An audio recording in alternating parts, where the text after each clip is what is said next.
बच्चों, आज आप लोग पढ़ेंगे अवतल दर्पण के लिए सूत्र का निगमन। ये सूत्र है 1/f बराबर 1/v प्लस 1/u। ये कोई अवतल दर्पण है जिसमें मुख्य अक्ष पे एक ए बी वस्तु रखी है। इससे कोई प्रकाश की किरण आती है जो परावर्तित होके फोकस पे जाती है, क्योंकि ये मुख्य अक्ष की समांतर आती है। परावर्तक बिंदु एम है और एक किरण वक्रता केंद्र से होके जाती है जो सीधा उसी मार्ग में वापस लौट आती है। तो ए डैश बी डैश प्रतिबिंब बनता है जो वस्तु से छोटा, उल्टा और वास्तविक है। पी दर्पण का ध्रुव है। बिंदु एम से जो परावर्तक बिंदु है मुख्य अक्ष पे एक अवलंब खींचते हैं एम एन। यह एम एन बराबर है वस्तु की लंबाई ए बी के। एम एन बराबर है ए बी के। इस चित्र में वस्तु की दूरी दर्पण के ध्रुव से u और प्रतिबिंब की दूरी b, फोकस दूरी f है। अब दो त्रिभुज लेते हैं तो पहले समझते हैं समरूप त्रिभुज क्या होते हैं। जब किसी दो त्रिभुजों में जब तीनों कोण बराबर हों, अगर तीनों कोण बराबर हों तो वो कहलाते हैं समरूप त्रिभुज। अगर भुजाएं भी बराबर हों तो वो हो जाते हैं सर्वांगसम। जैसे कि ये दो त्रिभुज,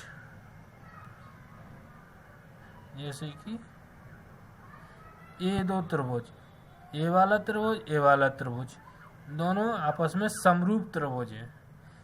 ये त्रिभुज और ये त्रिभुज, इनके तीनों कोण आपस में बराबर होंगे तो ये समरूप त्रिभुज होंगे। तो त्रिभुज बी ए सी और त्रिभुज बी डैश ए डैश सी में, त्रिभुज ए बी सी और ए डैश बी डैश सी में कोण ए बी सी और कोण सी बी डैश ए डैश समकोण है। कोण ए सी बी कोण बी डैश सी ए डैश शीर्षाभिमुख कोण है ए वाले। तो तीसरा कोण अपने आप बराबर होगा। तो त्रिभुज बी ए सी समरूप है त्रिभुज बी डैश ए डैश सी की। तो समरूप त्रिभुज का नियम होता है कि दो संगत भुजाओं का अनुपात बराबर होता है आपस में।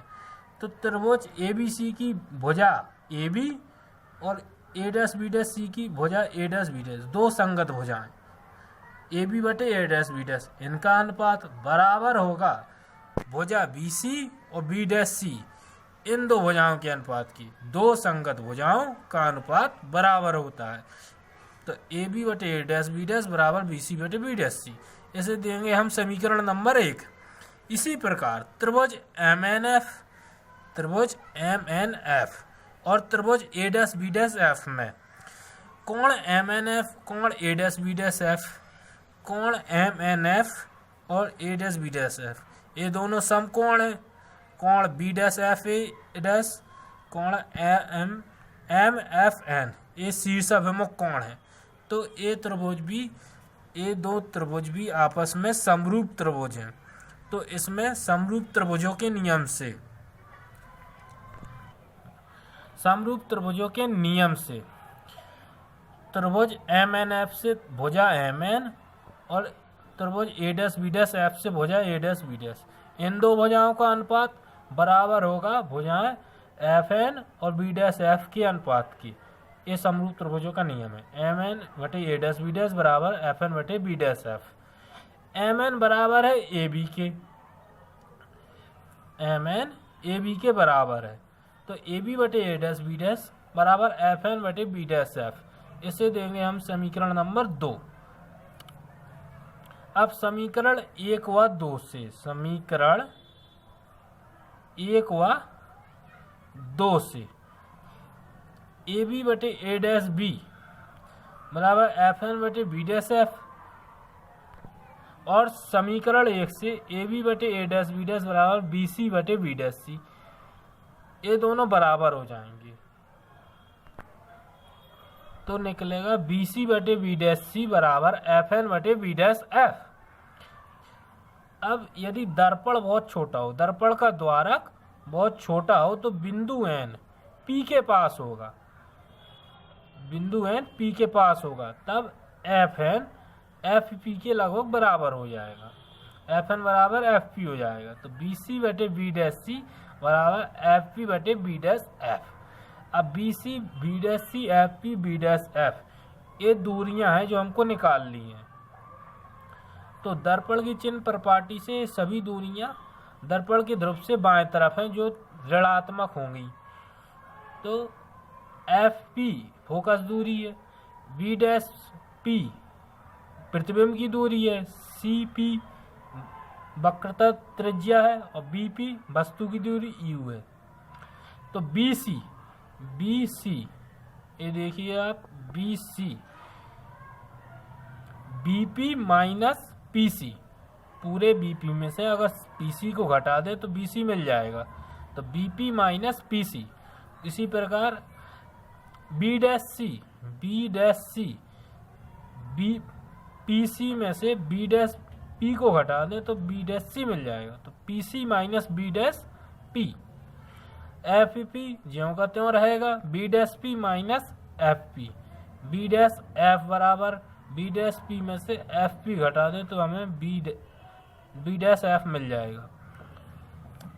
अब बी पी बराबर माइनस यू, बी पी वस्तु की दूरी है जो माइनस यू, पी सी बराबर माइनस आर जो कि वक्रता त्रिज्या है। और वक्रता त्रिज्या हम जानते हैं फोकस दूरी की दोगुनी होती है, तो minus 2f। B dash P प्रतिबिंब की दूरी ये भी माइनस में ली जाएगी, एफ पी बराबर माइनस एफ, ये फोकस दूरी ये भी माइनस में ही ली जाएगी। अब रखते हैं बी पी बराबर minus u minus 2f minus b minus f, ये minus b minus F p की जगह। अब माइनस यू जो का त्यों रहेगा, ये माइनस माइनस प्लस हो जाएंगे, माइनस 2f प्लस बी। इसी प्रकार यहाँ भी ये माइनस माइनस प्लस हो जाएंगे। अब हम करेंगे कैंची गुणा करेंगे तो माइनस बी का गुणा करेंगे प्लस यू बी और माइनस के 2f बी। अब f का गुणा करेंगे तो minus you F plus 2f square. अब इसमें गुणा करेंगे तो minus minus plus 2f square plus minus minus B F.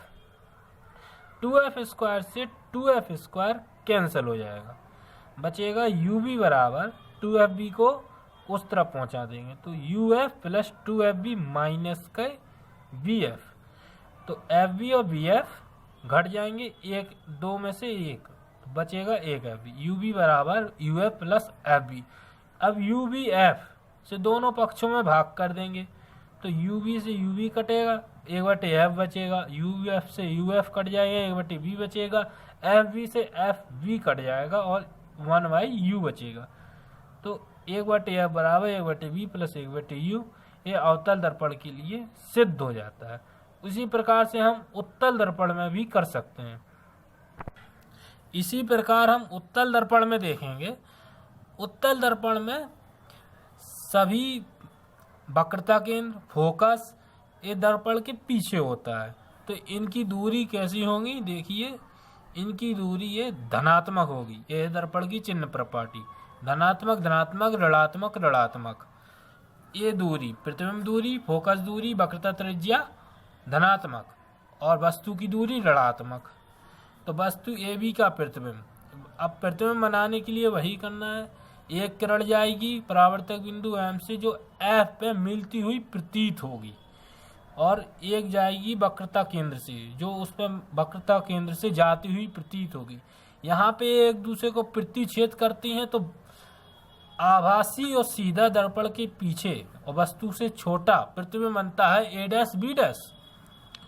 तो अब हम दो त्रिभुज लेंगे वैसे ही और एम एन परावर्तक बिंदु एम से एक अवलंब खींचते हैं तो एम एन बराबर ए बी हो जाता है। अब वही दो त्रिभुज लेंगे ए बी सी और ए डैश बी डैश सी। इसमें एक कोण है ओवेनिष्ठ है और एक कोण समकोण है, तो ये दोनों समरूप त्रिभुज हो जाएंगे। तो इनसे निकलेगा ए बी बटे ए dash B dash, a B बटे ए डैश बी डैश बराबर बी सी बटे बी डैश सी। इसको दे देंगे समीकरण नंबर 1। और त्रिभुज एम एन एफ, यहाँ देखिए आप त्रिभुज एम एन एफ और त्रिभुज A dash B dash F में एक कोण अभिनिष्ठ है और ये दोनों कोण समकोण हैं, तो ये दोनों त्रिभुज समरूप हो जाएंगे। इस प्रकार हम देखते हैं समरूप के नियम से एम एन, दो संगत भुजाओं का अनुपात लेना है हमको, तो एम एन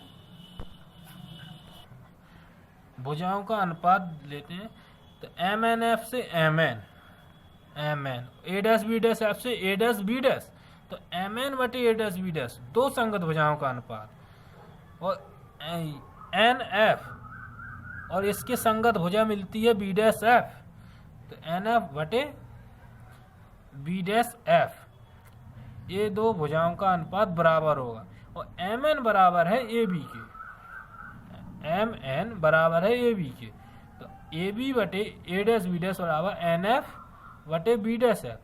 अब वही दर्पण का द्वारक, यदि ये दर्पण छोटा हो तो बिंदु एन पी के पास होगा, तो एफ एन बराबर एफ पी हो जाएगा। तो ये एफ एन है जो एन एफ, ए यहाँ रख देंगे हम पी एफ या एफ पी, ए बी बटे ए डैश बी डैश बराबर होगा पी एफ बटे बी डैश एफ की। इसको दे देंगे हम समीकरण नंबर 2, और समीकरण 1 और समीकरण 2 से ए बी बटे ए डैश बी डैश इसके बराबर है बी सी बटे बी डैश सी के, और पी एफ बटे बी डैश एफ के, तो ये दोनों आपस में बराबर हो जाएंगे। समीकरण 1-2 से हमको मिलता है बी सी बटे बी डैश सी बराबर पी एफ बटे बी डैश एफ। अब बी सी बटे B dash C P F बटे बी डैश एफ, हम ये दूरियां रखेंगे। देखिए यहाँ पे पी सी बी सी इतना पूरा है, तो दो टुकड़ों में देखेंगे B P plus P C, B P और प्लस पी सी। उसी प्रकार बी डैश सी, तो पी सी में से अगर क्या घटा दें बी डैश पी, हमको मिल जाएगा बी डैश सी। तो इसी पर देखिए P C minus B dash P F focus दूरी है, और बी डैश एफ, तो बी डैश एफ निकालने के लिए P F minus B dash P घटा देंगे। अब वस्तु की दूरी के अतिरिक्त, वस्तु की दूरी के अलावा बाकी सभी दूरियां धनात्मक रहेंगी, तो बीपी वस्तु की दूरी माइनस में, पीसी वक्रता त्रिज्या प्लस में, B dash P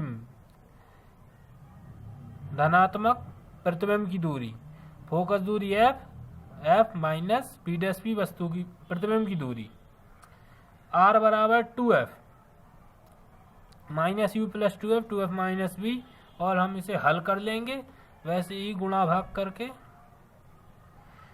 minus you f 2f square minus plus you b minus 2f b, 2f square minus के B F, 2f square cancel हो जाएगा, और यू बी बराबर यू एफ को पक्षांतर करेंगे, 2f बी माइनस के बी एफ बचेगा 1f बी, और यू एफ प्लस का हो जाएगा, यू बी बराबर F B plus U F, दोनों पक्षों में यू बी एफ से भाग दे देंगे, यू बी बटे यू बी एफ, तो एक बचेगा, बाकी यू बी से यू बी कट जाएगा, एफ बी से एफ बी कट जाएगा, और यू एफ से यू एफ कट जाएगा, बटेगा 1/f बराबर 1/b प्लस 1/u।